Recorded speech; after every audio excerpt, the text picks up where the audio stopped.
Welcome to For Palestine, a podcast that seeks to bring inspiring stories and voices to light. And today we have a very special guest, Rob Martin, an Australian activist whose first-hand experiences in Palestine have given him a unique perspective on the occupation and the resilience of the Palestinian people. In this episode, we will dive into Rob's journey, his encounters with injustice, and his unwavering commitment to advocating for Palestine. So let's begin, and thank you, Rob, for joining us. Thank you very much for having me. Thanks for giving me the opportunity to talk about Palestine. Thank you. First of all, we have to start with your tattoo. Actually, Which you one? have which one? Which one? You have a lot of stories on your hands, and all of them are symbols of Palestine. Yes, yeah, they are. I wear them proudly. I used to wear shirts and hats so I could start conversations whilst I was out and about. And then I decided to get tattoos. And this is the map of Palestine. There's a famous Darwish poem of land in there, which With is Arabic letters. yeah, which is nice because I think the Arabic, it's like an art form. It's beautiful, the writing. Yeah. I got one up here, which is Palestine will be free from the river to the sea. It's a little bit out there, but I thought I'm going to put it there anyway. And then I've got Free Palestine, and then let's talk about Hamdallah. Palestine. Hamdallah. Yeah, Alhamdulillah. So Yeah. I'm a proud Palestine supporter. I'm not a proud Australian, but I'm a proud Palestine supporter. Oh. And you have Freedom Flotilla. Yes, also. so I endeavoured to go on the Freedom Flotilla. We were to go to Gaza last year. But there were a few issues, a few technical issues, but also a few political issues as well that stopped. We will talk about that actually. Yeah, we can talk about that, yeah. So Palestine become a part of your identity? Yes, it has. I've always advocated for Palestine under my own name. There's a lot of people out there that do not. And I get a lot of haters out there. They're from hidden accounts. They're hiding. They're keyboard warriors hiding behind things. I'm proud. My name is Robert Martin. My parents gave me that name. I'm a proud Palestinian supporter, and I'll tell everybody that. And I mean, my story, I'll tell you my story, early on. And the relationship with Palestine, how it's began. Yes, I am embarrassed to say that I was a subconscious racist. So racist, I have a very dear friend of mine's Palestinian. He's still my friend. He was the best man at my wedding. He is my friend since the year 2000. And he used to tell me about Palestine. Okay. He used to tell me sometimes when he was in tears, I would go into his office and he would tell me about Palestine. And I'd go home and I would see the white news or the Western news. And the news would categorically tell me something different.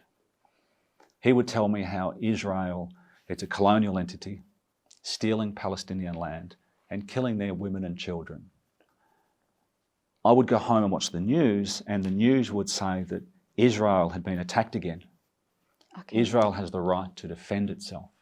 These Palestinian terrorists have got to be held to account.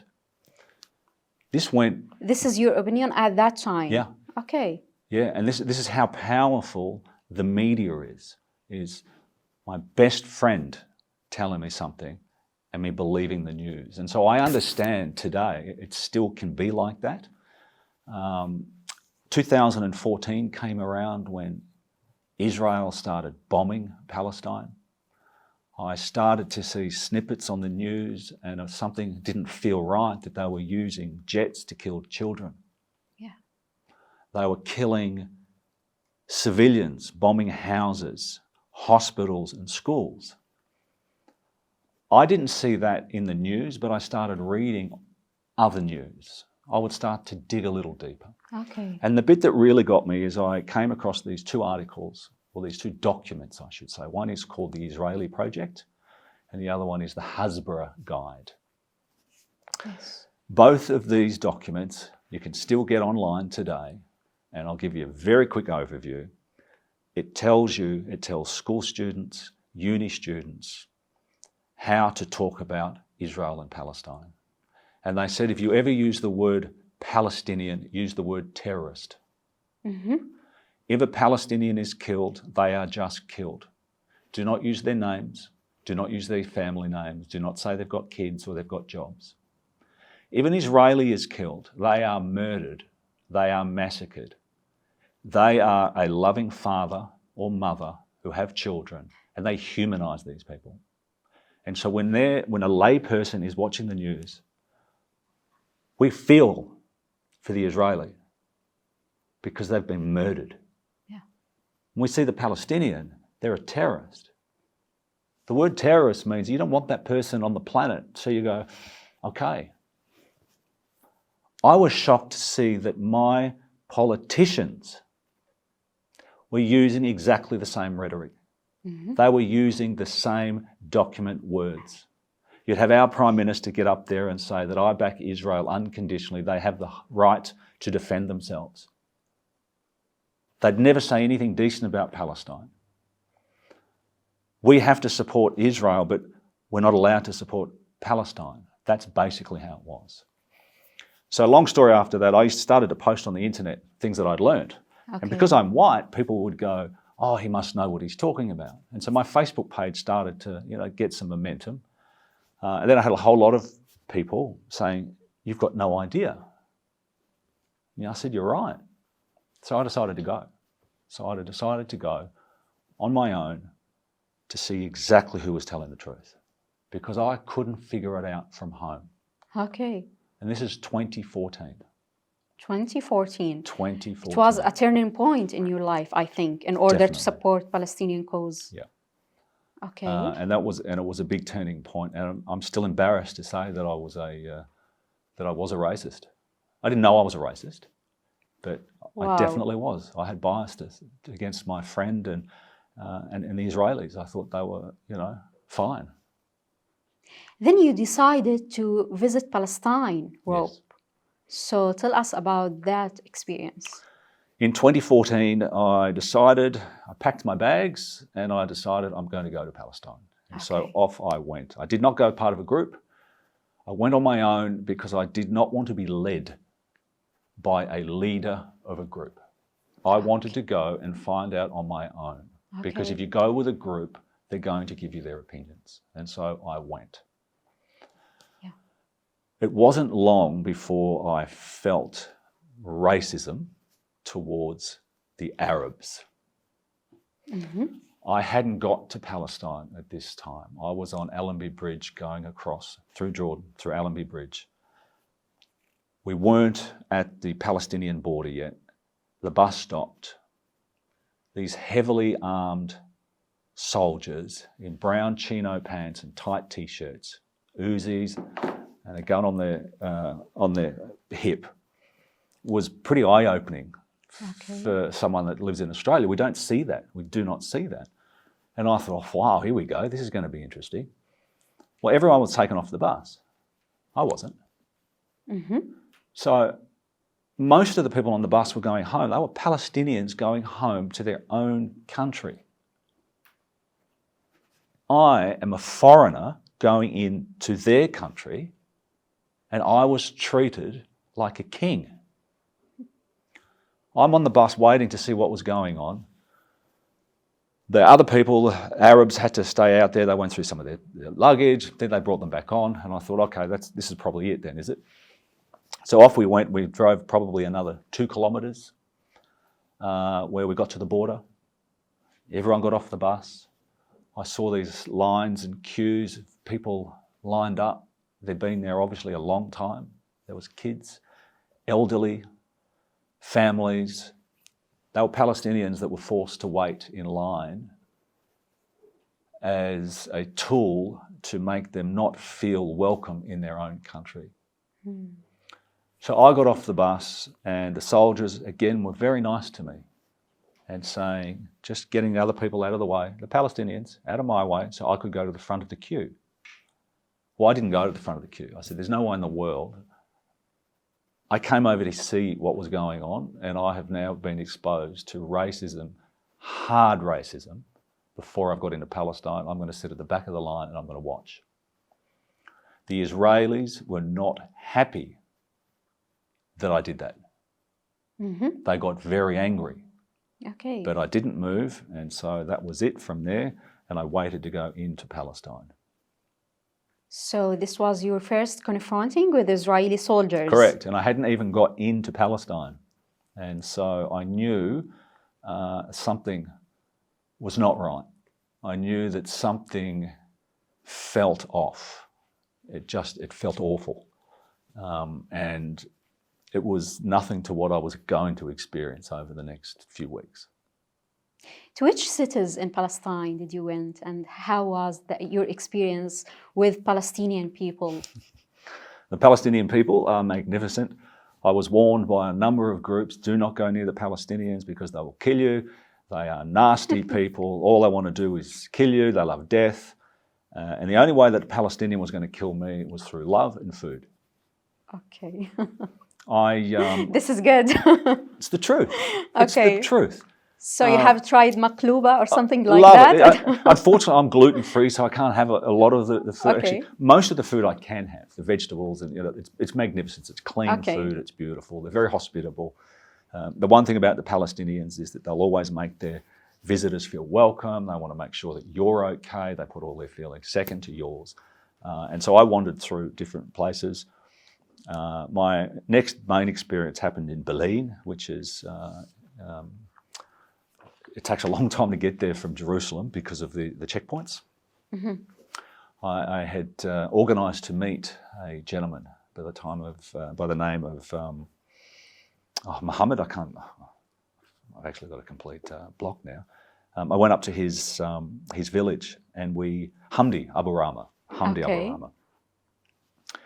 We were having coffee in his house, having a laugh, having a cigarette and coffee, and he got a phone call because he's a photojournalist.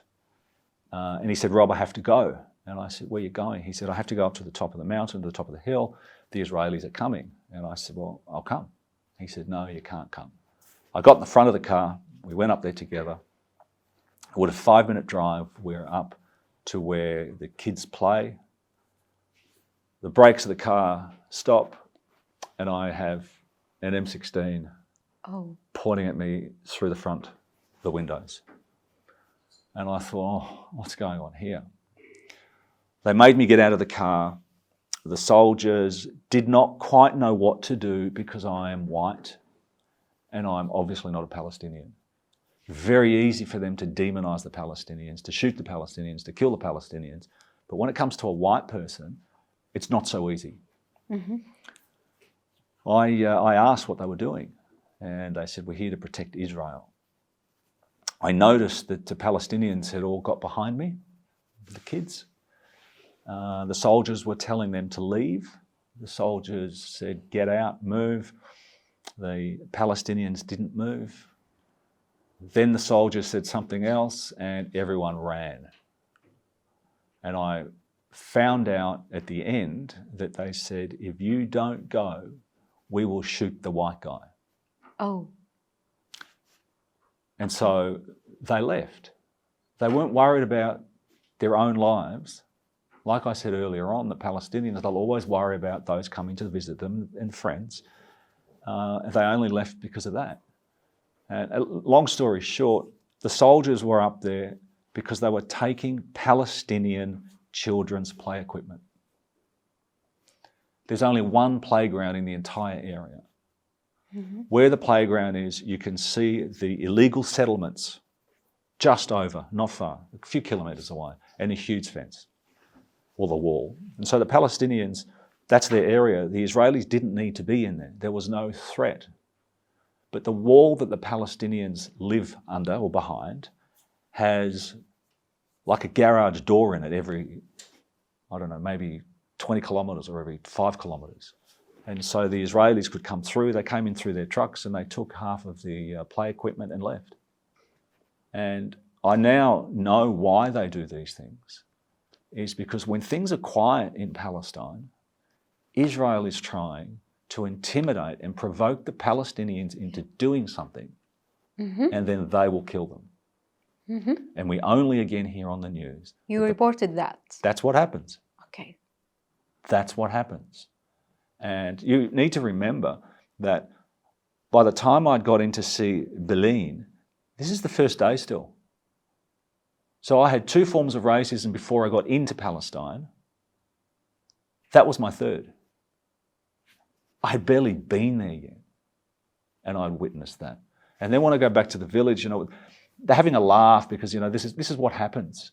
And you see these kids limping, and you think, how come there's so many of them limping? Mm-hmm.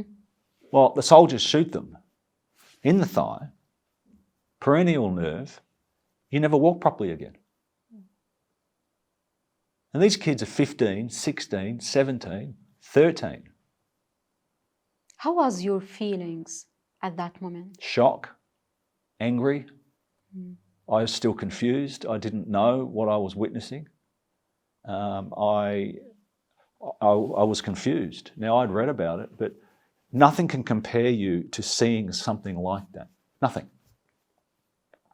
And that was my first day. But the one thing that did blow me away was the Palestinians' humour. They're just so happy and strong. And when I say happy, they know that anything can change at any moment. They smoke and drink coffee. And I remember saying, you smoke a lot, Hamdi. Like a lot. He goes, yeah, but the Zionists will probably kill me tomorrow. And I'm going, okay, well, this is the way it is, and it's the way they live. And I know that humour can actually help you live longer because you're not just there sitting there taking everything in, expecting to die. At least they're living life to the fullest. And so that was one of the days that obviously changed me forever. Okay. At that time, you report, by the way, my weekend in Palestine gained significant attention. Mm-hmm. It was a very important, I think, report. Yes. So tell us about the most important ideas that you wrote in this report. Well, so between Hamdi and I, he took the footage and put the footage together to make that video, which was pretty important because there was a few things in it. One particular event, there was a girl who was 6 years old that was run over by a settler intentionally. My daughter was the same age at the time, and Hamdi had organised us to go and visit that family. Mm-hmm. And so I said, okay, we'll go. As we got to the family, we were harassed by soldiers saying, why are you here? And I said that we're here to give condolences to the family whose 6-year-old was intentionally run over by an illegal settler. They didn't want to let us in. And we'd organised a huge banner. It was a huge banner to show the family that the world was watching, mm-hmm. that we care, that we're going to try and do something. Well, the soldiers didn't want to let me in. And everything I'm saying here, I've got on footage. So they took me around the side and they threatened me a little bit because they didn't want me to go and visit the family.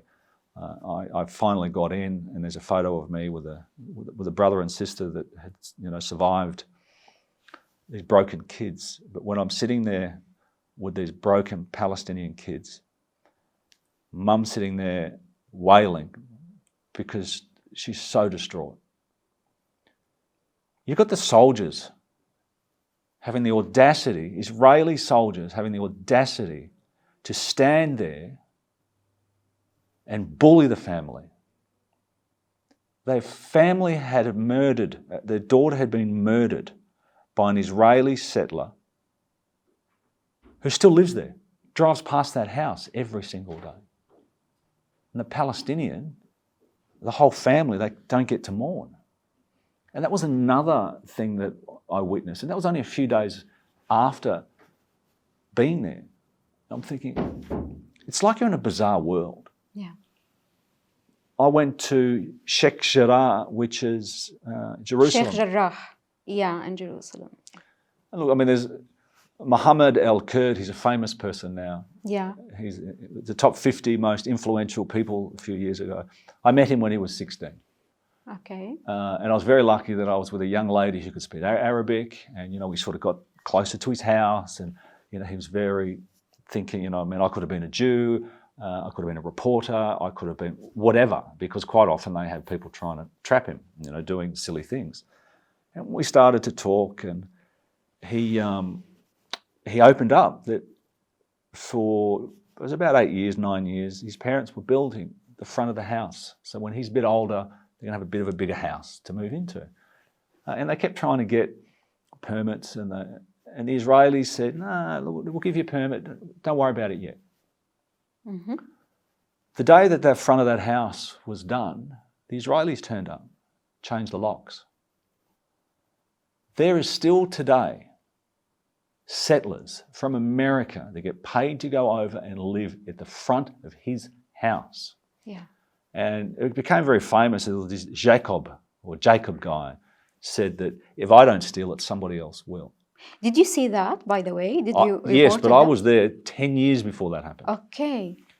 And the reason I'm mentioning this particular story, I mean, I didn't believe it for a start. Mm-hmm. I knocked on the door and I spoke to the settler. Arrogant, thinks he has the right to be there. His job, and the reason they rotate them every 3 months, is because they want to annoy that family until that family leaves. And so they make noises. They'll walk around nude sometimes. Once they had a dog that was a very aggressive dog, and Muhammad got bitten by that dog. Muhammad rang the police. He said, don't ring us again. Mm-hmm. A few days later, they rung and said, how's the dog? Okay. Now, who does that? Who does that? And Muhammad El-Kurd, who, brilliant writer, he's got a book coming out, I think it might be his second. He was a very gentle kid. And he gets called an anti-Semite. Yeah. Which is so bizarre, because he has an Israeli Jew or an American Jew, but it is a Jew that stole his house and made his upbringing horrific. There is footage of a group, there would be 20 to 30 of these Israeli Jews carrying furniture in, celebrating, why he, at the age of 13, was filming this. And people have the audacity to call him an anti-Semite, when every turn in his life, from being beaten, from being walking around Sheikh Jarrah, it is an Israeli Jew that has a go at him. They are Jews. They're Israeli Jews. And that's, again, just another story that blew me away. The fact that a country can allow this to happen. It's more than allow it, they encourage it to happen. I tried visiting him on my second visit. I was with Miko Peled, Okay. who's a really good friend of mine now. And we were walking through Jerusalem, and I said, let's go and see Muhammad. Mm-hmm. So we thought we were going to go and see Muhammad. Well, there was a Jewish holiday. Sheikh Jarrah is a predominantly Palestinian area. For sure. The streets were closed to the Palestinians. Mm-hmm. Palestinians, you cannot come out, or if you're out, you cannot go home. And again, I'm thinking this, seriously?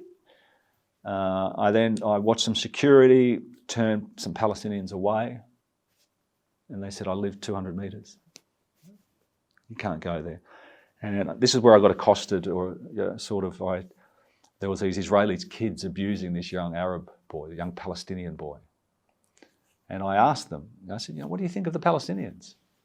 And these kids, they were protected by armed security everywhere, and they said they're terrorists. Palestinians are terrorists, they smell.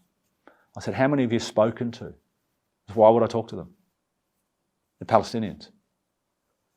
These kids are horribly racist, and then accused me of going to stab them because I'm a lefty, because I support Palestine. Jewish kids? Yeah, Israeli Jewish kids. Okay. And it shows the racism that is inbred in these Jewish kids. And the fact that these Jewish kids are happy to participate in a Palestinian area being closed off so they can celebrate their Jewish holiday also shows how they're raised. Now, if you're going to raise your kids that it's okay to close down an entire Palestinian area so you, the chosen person there, you can do what you want to do, what's going to happen? How are we raising these kids? And so when I hear that there's hatred on the Palestinian side, no, there's not. Okay. But the Israeli side, there is. And this is why I've become so passionate about trying to be a part of liberating Palestine, because they deserve it and Israel needs to be held to account. Rob, when you came back to Australia after this visiting to Palestine, carrying all of these stories and bring all of these stories to media, how was the impactful of your reports on Australian people? I tried to take it to some of the media. Okay. Nothing. Not interested. Weren't interested at all. Okay. So they had no interest. On the official media? Yeah, no interest. Okay. No interest. And I've got a friend who does a radio show, 3CR. It's a community radio show, Palestine Remembered. So I was a part of that for quite a while, which has been great. But I've done events where I've spoken to people that are, maybe half educated. My videos, I think, have helped because they're not, actually they are, they're censored these days, but they're not as censored as like you won't get onto mainstream media. They have no interest in a story like this one.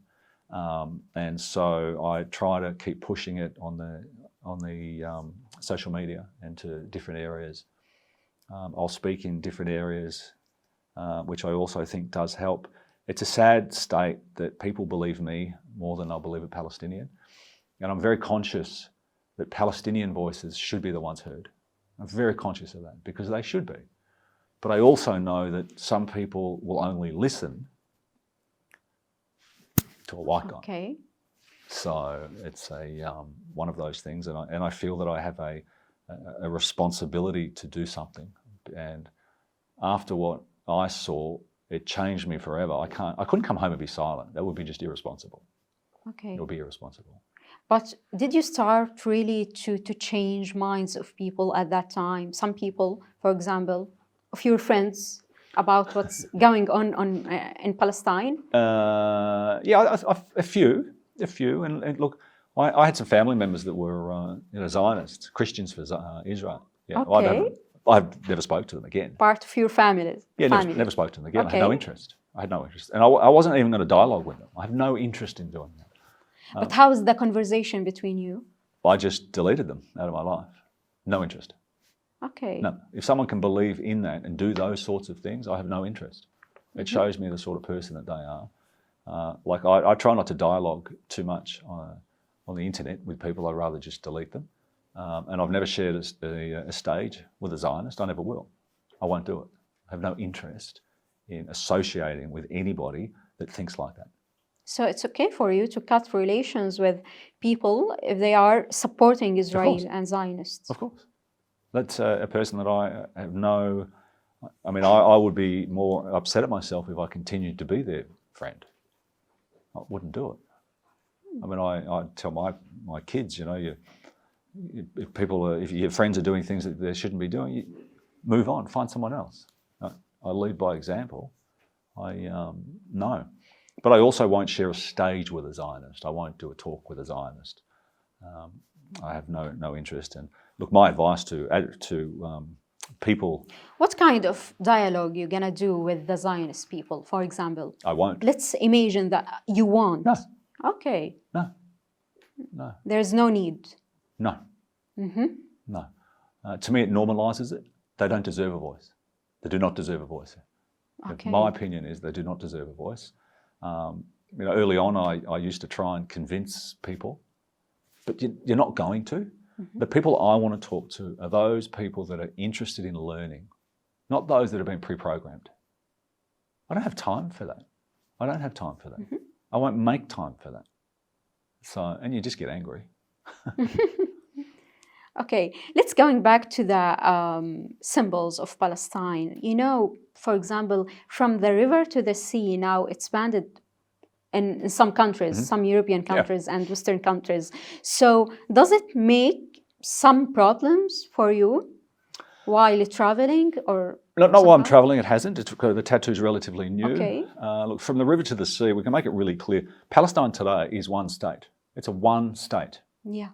It's not two state, it's one state. Okay. Two people, two rules. From the river to the sea. 100%. And so what I advocate for is a one state for everybody, equal rule, equal rights to all of its citizens. That's it. You can't say that I'm hateful. I am saying that I advocate for equal rights on the one piece of land for all its citizens. Okay. How is that racist? How is that hateful? It's not. But the only people that say that, the Israelis do not want to share their land with Palestinians. They don't want them there. But it's pretty hard for anybody to say that asking for equal rights is supporting terrorism. But it doesn't work. Do you imagine that day that's gonna be without Israel? Yeah, I do. And we've got to be very careful when we say that. Okay. I believe that Israel needs to be decolonised. Mm-hmm. Has to be. It's not going to work. It was never going to work. It's never going to continually work. October 7 was the day that the world woke up and saw Israel for what it really is. And that's not going to change. People that say October 7 is blamed on the Palestinians and Hamas, I don't agree with that. I believe that the Western governments are completely responsible for October 7. Okay. They have allowed Israel to continue on decade upon decade upon decade, doing what they want to the Palestinians, always holding high regard for the Israelis, demonising the Palestinians. The Palestinians have tried everything. They've tried everything. Yeah. They've been to court, they've done everything. They had the Great March of Return. They were flying kites. It's in 2018. Yeah. Flying kites. And so the Israelis thought that they would get the snipers out and start killing kids. Yeah. And then they would start killing press, ambulance drivers. That was well before October 7. Yeah. But again, different rules. We have no right to judge the Palestinian resistance. We have no right.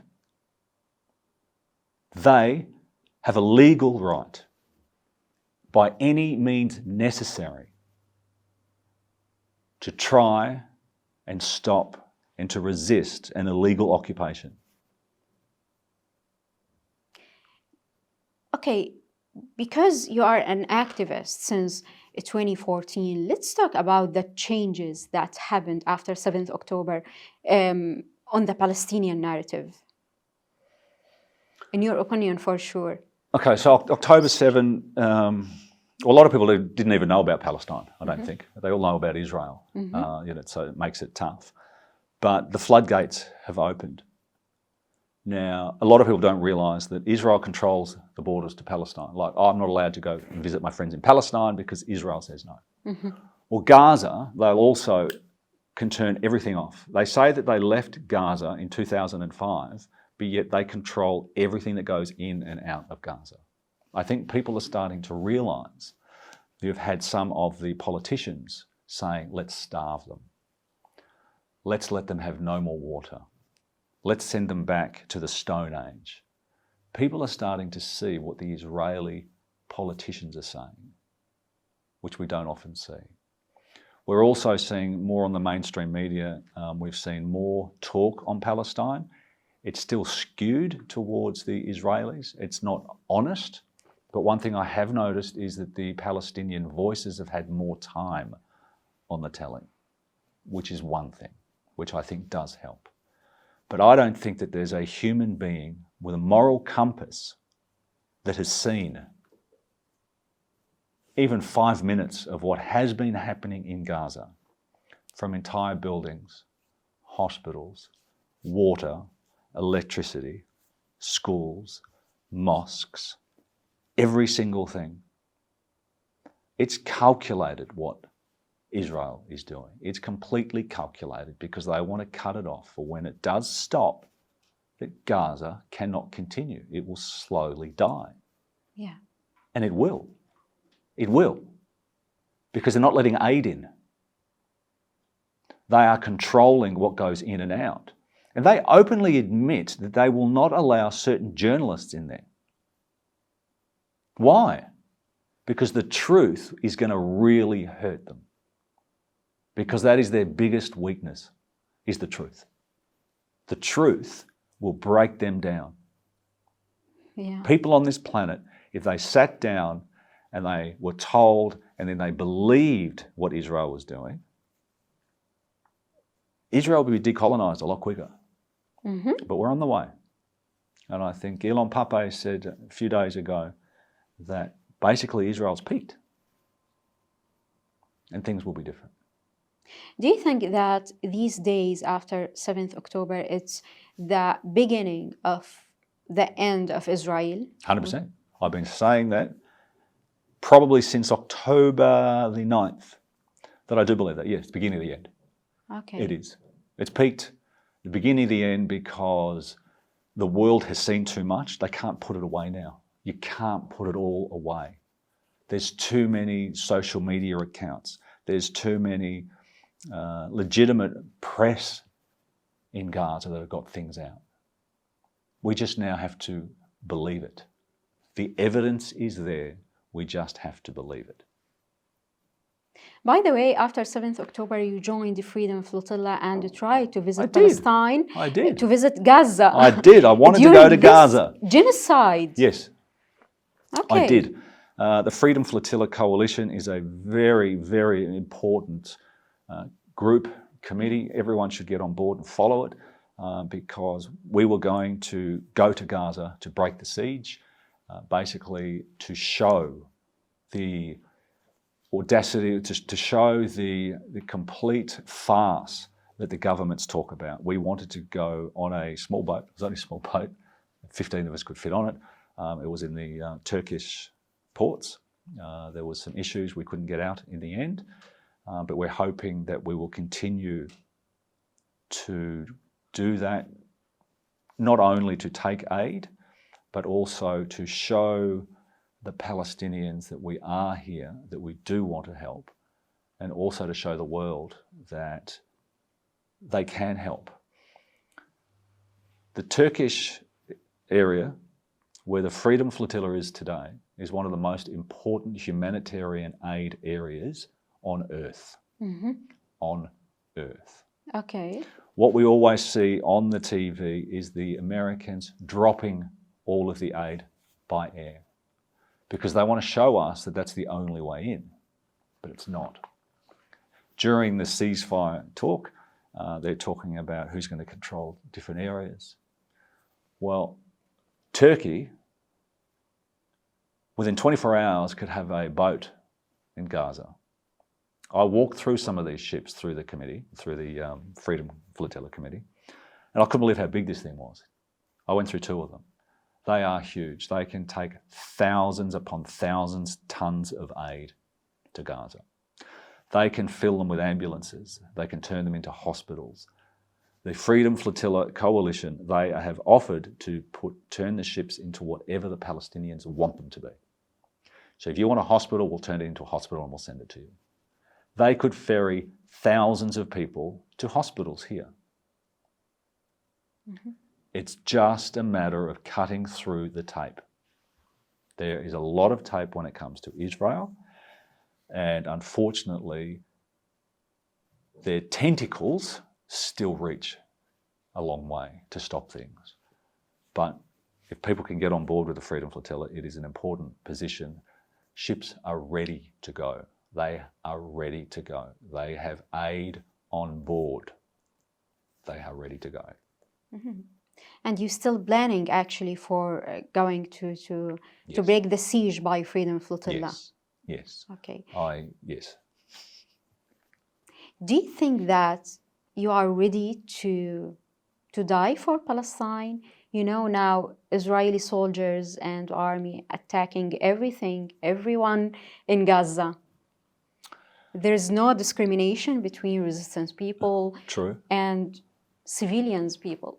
True.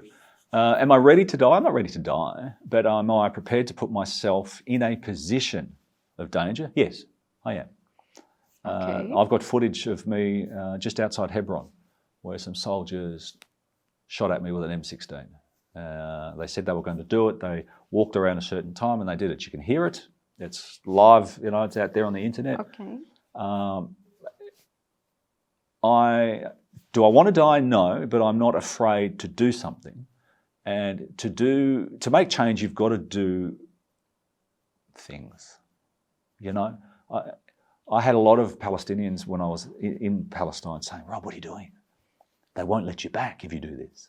And I said, I didn't come for a holiday, mate. I came for this. And that's why I did it. And it had an impact. I don't do this for pats on the back. I don't do it to become famous. I couldn't care less of any of that. My job is to try and get the Palestinian voices heard. Mm-hmm. The Palestinian crimes by Israel seen. That's what my job is. And if I'll go on the Freedom Flotilla and to do that, I'll do it. I will do it, no problem. Okay, let's talk about your point of view about the resistance movements in Gaza. Mm-hmm. How do you see the resistance people? I see the resistance as an absolute imperative that Palestine must have. They must have it. They have a legal right to resist an illegal occupation. They have the right to do this. Say we're sitting here and there's a family of 4 or 5. They go to bed. 2 a.m. in the morning. A few people kick the door in. They kill one of the kids. Are we going to tell that family that they don't have the right to resist? Mm-hmm. Just step back. Just step back. Maybe they'll kill your other kid. Maybe they'll take your wife. Maybe they'll take half your house. But don't resist. Okay. How dare you resist? It doesn't work like that. It does not work like that. There's no logic, actually. It is illogical. So many people are very progressive about many things today. But when it comes to Israel, it's not. We're not. And I wanted to go back. When I've met Mohammed El-Kurd, and he, I said maybe, he'd think I'm a Jew. The reason I said that is because when I walk through different areas, I didn't have a keffiyeh on. I had no pro-Palestine things on. Okay. Because I didn't want to show any biases. I wanted to go as a human being.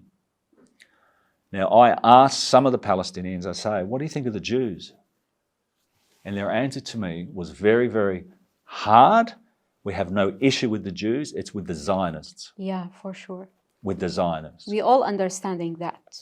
When I walk through the old city, Jerusalem, I would ask some Israelis, what do you think of Palestinians?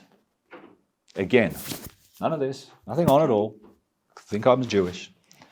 And some of the answers were, who? I've never heard of a Palestinian. Oh. So that's one way. Or the other one way is that they're terrorists. They're crazy. This is why we have guns. So I just wanted to go back to that point, that a lot of people say, oh, if you're Jewish, you couldn't walk through these areas. Well, I walked through with Miko Peled and 3 or 4 different people from America that were Jews, and we were welcomed everywhere. Welcomed everywhere. So I just wanted to mention that. And then towards the end, I started to wear the keffiyeh, and when I wore the keffiyeh around Jerusalem, the soldiers started to pick on me. So, I think you have many kinds of battles with Zionist lobby. Yeah, I do. I don't know why they've got the power that they have. I don't understand it. I'm a pretty simple guy. I went over there, I had a camera or 2, and what I saw was huge, and it was a lot of stuff. Why can't the mainstream media go over there? Why can't these so-called experts reading the news, why can't they go over there and just have a look? I don't understand. Why these experts that talk to these politicians about what we're going to do about Israel, they've never been. I remember I was in Ramallah, mm-hmm. and you can always see the Jewish lobby or the Zionist lobby buses.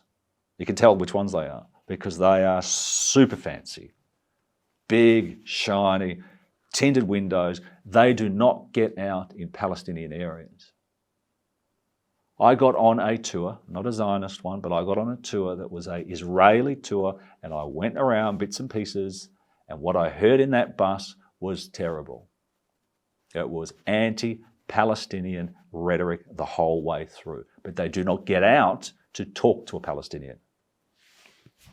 By the way, you have spoken openly about the stigma surrounding criticism of Israel.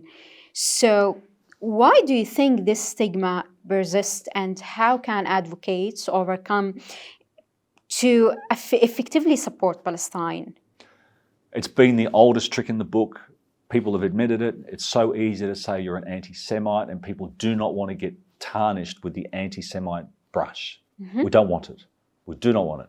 We'd rather get called all of these other things except an anti-Semite. Unfortunately for the true anti-Semites, because they're out there, they're racist and they're people that we don't want to deal with, that do hate them, they're getting away with it now because anti-Semitism is just slapped everywhere. Yeah. Everywhere. Well, there is an Israeli lobby in Australia. And now if you're talking about Zionists, not Jewish people. 100%. Yeah. There's a Jewish group in Melbourne, or Australia, and they list the anti-Semites. I was on it twice. Twice. And then what they do is that they photocopy and they print to justify my anti-Semitism. Okay. And the two things that they had there were, one was a post that someone had posted. I had posted something and then they had commented. Not me. Someone else commented, and because my pages have a lot of followers, I can't correct everything. And then there was another one, there was another post someone had commented. So they can list me as an anti-Semite with no justification, no evidence at all, and it's okay. But if I say anything back, I can get a whole lot of trouble because they've got the money to do it. They have not, and I have not had one person present to me one form of anti-Semitism on any of my social media pages over the last 10 years. There isn't one. Because I am not an anti-Semite. I am not. It's sad because Israel says that we speak on behalf of every Jew in the world. They want you to believe that they represent Jewry worldwide. They don't. And it's funny that people say today, and it's not funny, but they're saying that, the anti-Semitic graffiti and all of those sorts of things have increased. But they don't seem to agree or to correlate it with October 7 and the genocide since. The reason people are becoming very anti-Israel is because of what they are doing. It's not because of their race or anything like that. It's their actions, which is genocide. During this genocide, how was your life, Rob? Look, I can't say anything bad. I'm not living in Palestine. I'm not, I'm Palestinian living outside. But you feel this responsibility, and you have this connection from your heart to Palestine. Of course. I know people that have been killed. I know people in the West Bank that had severe injuries before October 7. And so absolutely, and I think it takes every single one of us has to do something. Like I might say something and someone becomes an advocate. You'll say something and someone will become an advocate. And it just takes time. And it's definitely making time.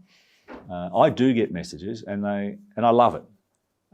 There was there's a guy in England and he's got this page, he's got 500,000 followers. And he said I was the one that got him involved. He saw my videos and he said, this is outrageous. And now he's posting things, which is great. And so it's awful. My best friend that I was discussing before, he's finding it very tough, very, very tough. He's the #1 speaker for Australia, so he's on the media all the time, Nasser Mashni, and he's finding it very tough. He's finding it very tough. And I think quite often Palestinians, they get demonised, but then they get blamed for their own deaths. Like you brought it upon yourself. And I think it's very tough But I believe things are changing. I do believe things are changing. It's a matter of time. We have to help each other, make sure that we're okay. I think What we have to do in order to change what's happening in the world? we keep doing what we're doing and not give up. Mm-hmm. We got to, we can't be silent. If people wondered what they were doing during the Holocaust, what they would do, if they're doing that today, they're doing nothing. I couldn't possibly have my grandkids say, "Oh, do you remember when Palestine and Israel were, they had all this stuff going on? What were you doing?" Can you imagine looking at your grandkids in the eye and going, "I did nothing"? What sort of a role model are you? You can't. You have to do it. And I have a white privilege. I have a white privilege, which enables me to do more than other people. And so I do that. And I push it. Am I doing enough to make difference? I don't know. But we've got to try.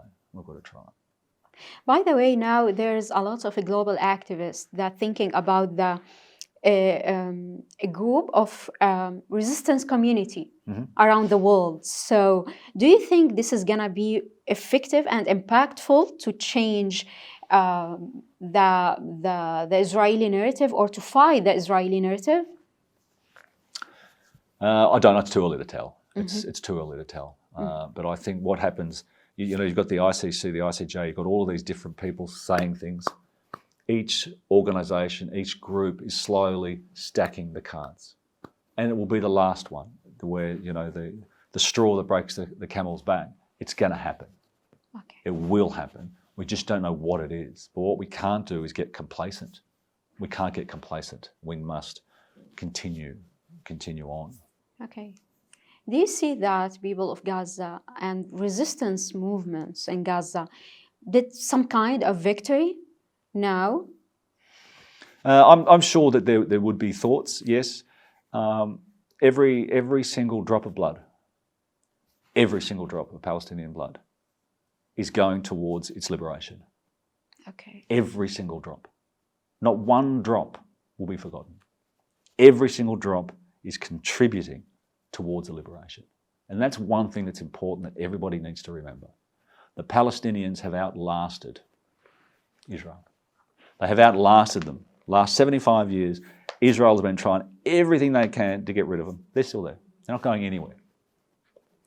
It's their steadfastness, it's their courage, it's their religion as well that is helping them keep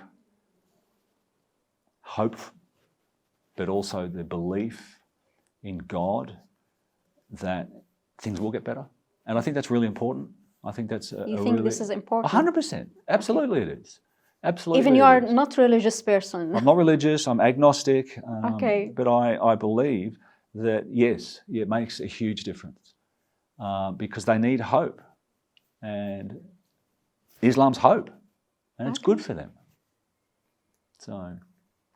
Let's bring your imagination, Rob. Oh. Yeah. And imagine the day that you are visiting Palestine without checkpoints, without Zionist people, without Israel. How it's gonna be? It's gonna be beautiful. It's gonna be beautiful. The people are already beautiful. The people will have what they deserve, which is freedom. I mean, Palestinians just want what we have. Be able to move. Freedom of movement, be able to bring their kids up in a safe environment, educate them, get a job, have a life. That's what they want. And I can't wait to get over there and share that with them. There's a long way to go, but it's going to happen. Okay. Rob Martin, thank you so much. Thank you for having me, and free Palestine. Free Palestine. Free Palestine. Thank you. All right.